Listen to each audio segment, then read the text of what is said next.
15. 천재와 싸워 이기는 법. 스콧 애덤스는 57개 나라 2,000개가 넘는 신문지상에 19개 언어로 소개되는 연재 만화 딜버트의 작가다. 그는 자신의 성공 비결에 대해 한 줄로 정리한다. 1등이 될 수 없다면 1등과 싸워 이기는 방법밖에 없다. 패자에겐 목표가, 승자에겐 체계가 있다. 1등과 싸워 이길 수 있는 첫 번째 방법은 목표 달성이 아니라 체계를 갖추는 것이다. 예를 들어 글을 쓰는 작가가 되겠다는 사람이 있다고 해보자. 그가 먼저 해야 할 일은 무엇일까?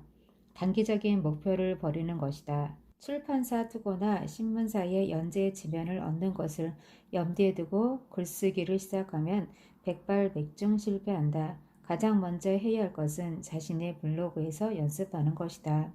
스콧의 말을 들어보자. 내가 블로그에 처음 글을 쓰기 시작했을 때 사람들은 모두 내게 목표가 뭐냐고 물었다.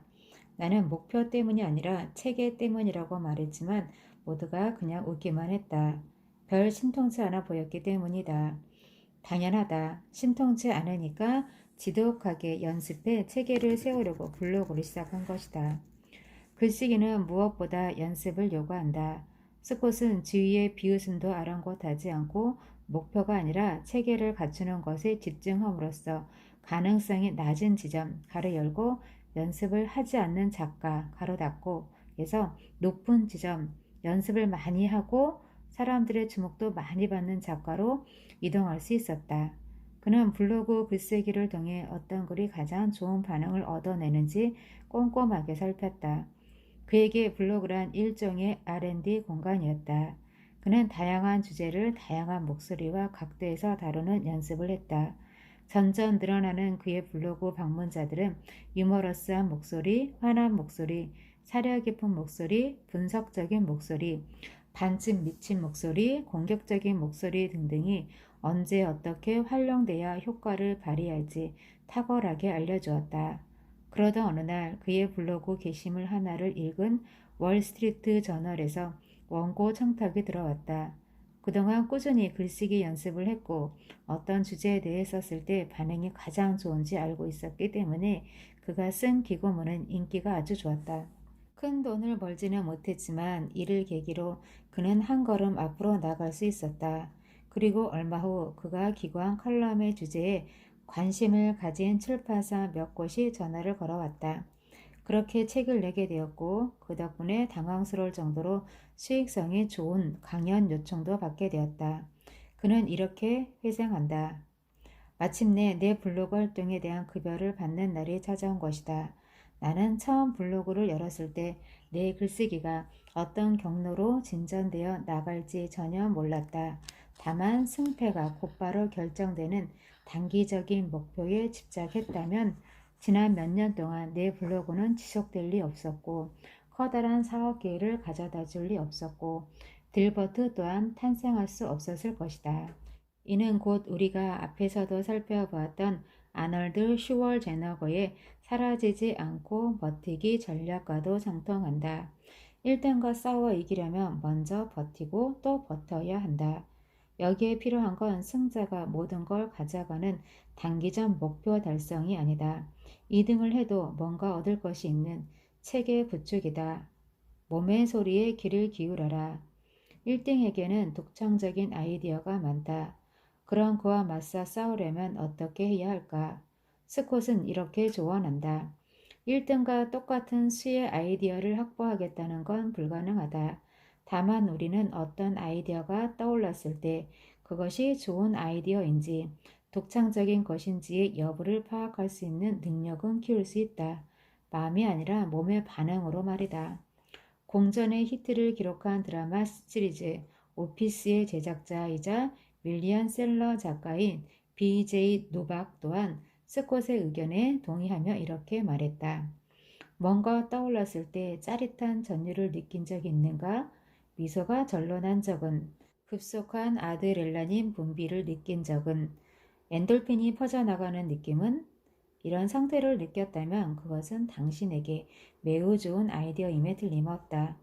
신체의 변화는 좋은 아이디어를 감지하는 뛰어난 금속 탐지기다. 일정한 연습이 필요하긴 하지만 효과는 매우 크다. 두 가지 분야에서 상위 25%에 들 수 있는가? 평균적으로 성공한 삶을 원한다면 많은 계획을 세울 필요가 없다. 문제가 생기는 걸 피하고 학교에 잘 다니고 마음에 드는 직장에 지원하면 된다. 하지만 뭔가 남다른 삶을 원한다면 선택 가능한 길은 두 가지다. 첫째, 특정한 한 분야에서 최고가 되는 것. 둘째, 두 가지 이상의 일에서 매우 뛰어난 능력, 가로 열고 상위 25% 가로 닫고를 발휘하는 것이다. 첫 번째 전략은 1등의 몫이다. 1등이 아닌 사람들에겐 불가능이다. NBA에서 활약하거나 앨범을 100만 장 이상 팔아 플래티넘을 기록하는 사람은 극소수다. 될 수만 있다면야 최고의 선택이겠지만 평범한 사람들에겐 쉬운 목표가 아니다. 두 번째 전략은 비교적 쉽다. 누구나 일정한 노력을 기울이면 상위 25%까지는 올라갈 수 있는 분야가 적어도 두 개 정도는 있다. 스콧은 이렇게 말했다. 나는 만화가인 탓에 대부분의 사람들보다 그림을 잘 그린다. 하지만 나는 피카소나 고흐는 아니다. 또 나는 코미디언들보다 웃기지는 않지만 대부분의 사람들보다는 유머 감각이 뛰어난 편이다. 여기서 중요한 건 그림도 제법 그리면서 우스갯소리도 곧잘 하는 사람은 드물다는 소리이다. 이 두 가지가 조합된 덕분에 내 만화 작업은 평범하지 않은 진기한 일이 될 수 있었다. 여기에 내 사업 경험까지 추가하면 놀랍게도 나는 세상에서 매우 찾기 어려운 만화가가 된다. 스콧은 기회가 될 때마다 젊은이들에게 괜찮은 대중연설가 가로 열고 상위 25% 가로 닫고가 되라고 조언한다. 연습만 꾸준히 하면 누구나 될 수 있기 때문이다. 자신이 갖고 있는 능력에 이 연습으로 얻은 재능까지 보태지면 어느 날 갑자기 한 가지 기술만 가진 사람들의 리더가 될 수도 있다. 이 밖에 공학, 법학, 의학, 과학 분야에서 학위를 받고 추가로 경영학 학위까지 받는 방법도 있다. 이를 통해 당신은 갑자기 찾아온 기회를 잡아 책임자가 될 수도 있고 본인이 확보한 서로 다른 분야의 지식을 잘 결합시켜 직접 회사를 차릴 수도 있다. 자본주의는 희귀하고 가치 있는 것들을 보상해 준다. 두 가지 이상의 괜찮은 능력을 결합해 자신을 보기 드문 존재로 만들어야 한다. 그때 우리는 1등을 이길 수 있다. 거창하고 특별한 기술을 훈련하라는 것이 아니다. 커뮤니케이션, 대화, 세일즈 등등 세상 사람들 75%보다 잘할 수 있는 것이라면 무엇이든 좋다. 적극적으로 찾아라. 자신이 좋아하는 분야에서 찾으면 더욱 빠르고 효과적이다. 넷스케이프의 창업자 마크 앤드리스는 이렇게 말했다. 성공한 CEO들 가운데 상위 25%에 속하는 기술을 세 가지 이상 갖추지 못한 사람을 찾기란 매우 어려운 일이다. 천재가 되기란 어렵다. 하지만 천재와 싸워 이길 수 있는 방법은 있다. 이것이 곧 우리가 살아가는 세상의 가장 큰 매력이다. 16. 성공했던 방법을 두 번 쓰지 마라. 체이스 자비스는 크리에이티브 브라이브의 CEO이자 전 세계에서 상업적으로 큰 성공을 거둔 사진작가다.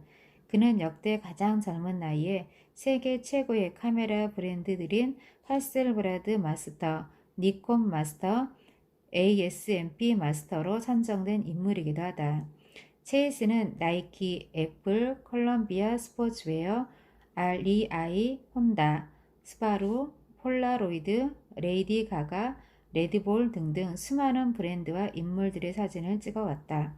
크리에이티브 브라이브는 200개 나라 200만 명 이상의 학생들에게 실시간으로 고화질 강의를 방송하는 온라인 학습 플랫폼이다. 실시간으로 시청할 경우 모든 강의를 무료로 볼 수 있고 나중에 돈을 내고 다시 보는 것도 가능하다. 필리처상 수상자와 비즈니스계의 권위자들도 이곳에서 강사로 활동하고 있다. 그는 나와의 인터뷰 첫머리에서 이렇게 말했다. 나는 고가의 프로젝트를 진행하기 위해 예술을 창작하는 게 아니다. 더 많은 작품을 창작할 수 있도록 고가의 프로젝트를 진행할 뿐이다. 한 번 성공한 방식으로 하지 마라. 그가 처음 사진으로 돈을 번 것은 20대 초반의 젊은 시절이었다. 스키와 스노보드를 즐겼던 그는 꽤 뛰어난 선수들과 친하게 지냈는데 신형 장비를 착용한 그들의 사진을 많이 찍어 함께 나누고 저장해 두었다. 그러자 점점 스키 장비 제조사와 마케터들에게서 연락 오는 일이 잦아졌다. 그의 사진을 $500와 스키 한 벌에 사겠다는 제안들이었다. 그때 깨달았다. 뭔가 근사한 것을 갖고 있으면 돈이 된다는 것을.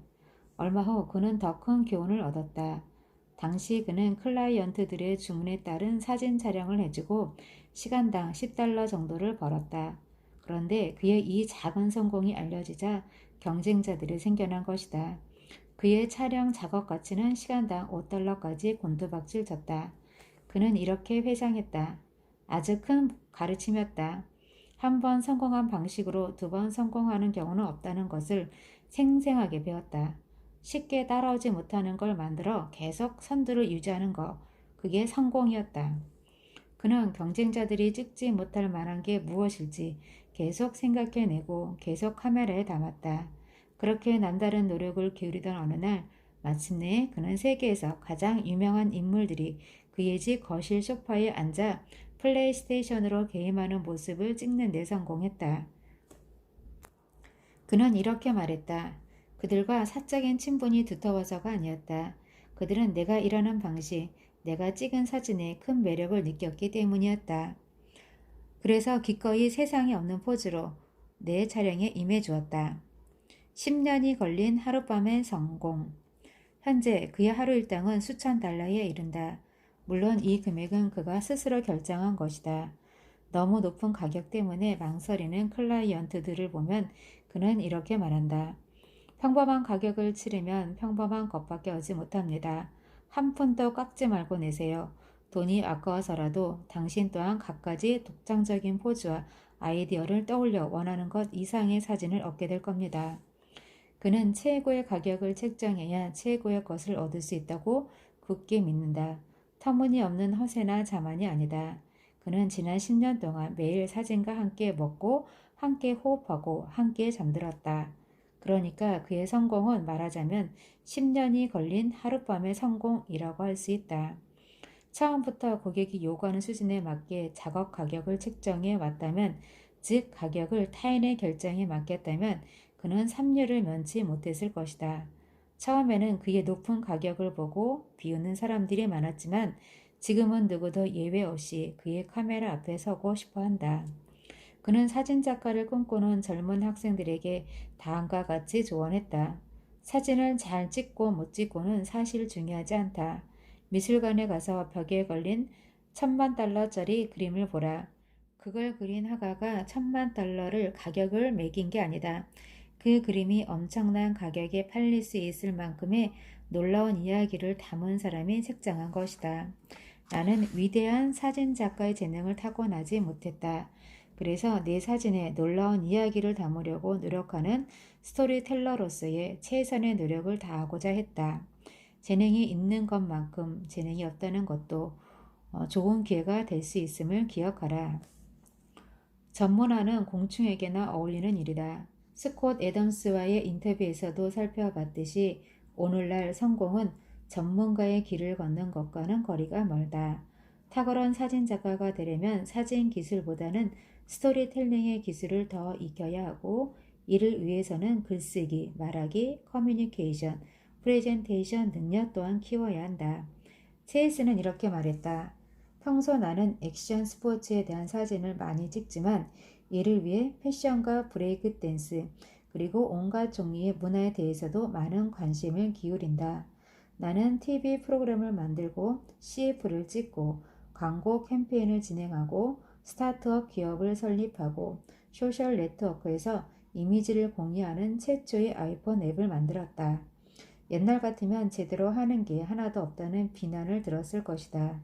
하지만 이 모든 일에 손을 댔기 때문에 마침내 그것들이 서로에게 성공의 단서를 전달한다는 사실을 알아냈다. 세계 최고의 SF 작가 중 한 명인 노버트 하인라인은 이렇게 말했다. 인간은 기저귀를 갈고 침략을 계획하고 대지를 도살하고 배를 건조하고 건물을 설계하고 소네트를 쓰고 원한을 풀고 벽을 세우고 뼈를 맞추고 죽어가는 사람을 위로하고 지휘를 받고 명령을 내리고 협력하고 혼자 행동하고 방정식을 풀고 새로운 문제를 분석하고 걸음을 주고 컴퓨터를 프로그래밍하고 맛있는 음식을 만들고 효율적으로 싸우고 용감하게 죽어야 한다. 전문화는 곤충들이나 하는 일이다.